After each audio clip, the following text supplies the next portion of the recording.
স্ক্ৰীনত দিয়া ফৰ্মখন আপোনালোকে নিশ্চয় গম পাইছে এই ফৰ্মখন যিসকলে অৰুণোদয় হিতাধিকাৰী আছে তেওঁলোকক দিয়া হৈছে যেহেতুকে ৰন্ধন গেছৰ যিটো আঁচনি আছে সেই আঁচনিত এই ফৰ্মখন অন্তৰ্ভুক্ত কৰিব অৰ্থাৎ ইয়াত 250 টকাকে দিয়া হ'ব বুলি কৈছে অৰুণোদয় আগতে আছিল 1250 টকা এতিয়া 250 টকা দিব যদি এই ফৰ্মখন আপোনালোকৰ ফিলআপ কৰি পেলাই জমা দিয়ে আৰু যদি আপোনালোকৰ এলপিজি গ্যাস কানেকশন আছে উজ্জ্বলা কানেকশন আছে তেতিয়াহলে আপোনালোকে পাব ঠিক আছে এই ফৰ্মখন আপোনালোকে কেনেকৈ ফিলআপ কৰিব মই আপোনালোকক গোটেইখিনি প্ৰসেস দেখুৱাই আছো সো এই ফৰ্মখন আপোনালোকে নিশ্চয় দেখা পাইছে এই ফৰ্মখন আপুনি কি কৰিব ইয়াত দেখা পাইছে ওপৰত ধুনিয়াকৈ দিয়া আছে এক নম্বৰত দিয়া আছে যাৰ নামত গ্যাস সংযোগ আছে পৰিয়ালৰ সেই সদস্যগৰাকীৰ নাম আৰু সবিশেষ অৰ্থাৎ যিজন পৰিয়ালৰ যিজন ব্যক্তিৰ নামত এলপিজি কানেকশন আছে তাৰ নাম আৰু তাৰ ডিটেইলছখিনি ইয়াত ফিল কৰিব দিছে ঠিক আছে প্ৰথমত আপোনালোকে দেখা পাইছে এলপিজি সংযোগ থকা পৰিয়ালৰ সদস্যগৰাকীৰ নাম যাৰ নামত এলপিজি কানেকশন আছে তাৰ নাম লিখিব আপোনালোকে ইয়াত তাৰ পিছত তাৰ পিতৃ পতি পত্নীৰ নাম সম্পৰ্কীয় যোন আছে তাৰ নাম আপুনি লিখিব তাৰ পিছত 3 নম্বৰত দিয়া আছে এলপিজি কানেকশন আইডি এটা আছে আৰু এটা কুঞ্জমাৰ নাম্বাৰ আছে ঠিক আছে এলপিজি আইডি নাম্বাৰটো হৈছে আপোনাৰ 17টা সংখ্যাৰ এটা নাম্বাৰ আৰু আপোনাৰ এলপিজি কুঞ্জমাৰ নাম্বাৰ যেটো আছে কুঞ্জমাৰ নাম্বাৰটো কিন্তু আপোনাৰ 10টা নহলে 12টা নাম্বাৰৰ ভিতৰত হয় ঠিক আছে কিন্তু আপোনালোকে যদি কুঞ্জমাৰ নাম্বাৰটো দিয়ে তেতিয়া কিন্তু নহব আপোনালোকে এলপিজি আইডি নাম্বাৰটো দিব যদি আপোনালোকে এলপিজি আইডি নাম্বাৰটো উলিয়াব পৰা নাই ইয়া নাজানে তেতিয়াহলে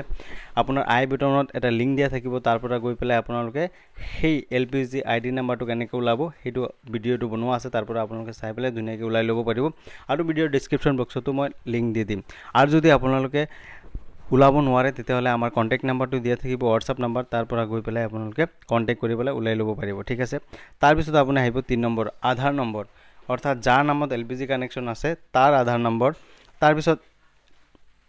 NFSA ৰেশন কাৰ্ড নাম্বাৰ ঠিক আছে ৰেশন কাৰ্ডৰ নাম্বাৰ যেটো আছে সেই ৰেশন কাৰ্ডৰ নাম্বাৰটো দিব ঠিক আছে ৰেশন কাৰ্ডৰ নাম্বাৰটো আপুনি ধুনিয়াকৈ ফিল কৰি দিব তাৰ পিছত পঞ্জীয়নভুক্ত মোবাইল নাম্বাৰ অৰ্থাৎ আপোনাৰ পঞ্জীয়নভুক্ত মোবাইল নাম্বাৰ যেটো আছে সেই মোবাইল নাম্বাৰটো আপুনি দিব পিছত আপুনি 2 নম্বৰ দেখা পাইছে অৰুণোদয় পৰিয়ালৰ সবিশেষ ঠিক আছে যোন নাকি অৰুণোদয় হিতাধিকাৰী আছে তাৰ নামটো আপুনি ধুনিয়াকৈ লিখি দিব আৰু অৰুণোদয়ৰ আইডি নাম্বাৰ এটা আছে ঠিক আছে আইডি নাম্বাৰটো যদি আপোনাৰ হাতত নাই তেতিয়াহলে আপোনাৰ ওয়াৰ্ড মেম্বাৰ যোন আছে ইয়া আপোনাৰ পঞ্চায়ত যত আছে তাত যাব তাৰ পৰা আপোনালোকক এটা অৰুণোদয় আইডি নাম্বাৰ দিব সেই অৰুণোদয় আইডি নাম্বাৰটো এইটো নাম্বাৰত এইটো যেটো ঘৰ দিয়া আছে সেই ঘৰত ধুনিয়াকৈ ফিল কৰি দিব তাৰ পিছত 3 নম্বৰত আহিব সন্মতি আৰু স্বঘোষণা ঠিক আছে এটো আপোনালোকে সেলফ ডিক্লেৰেশনটো ক্লিক কৰিব তাৰ পিছত তলত আহিব তলত দুটা সিগনেচাৰ কৰিব লাগে ঠিক আছে ইয়াত প্ৰথমটো হৈছে অৰুণোদয় আবেদনকাৰী স্বাক্ষৰ ঠিক আছে যোনে অৰুণোদয় পায় বা অৰুণোদয় নতুন এপ্লাই কৰিছে তাৰ সিগনেচাৰ কৰিব লাগিব আৰু 2 নম্বৰ অপচনত যাৰ নামত নাকি এলপিজি কানেকশন আছে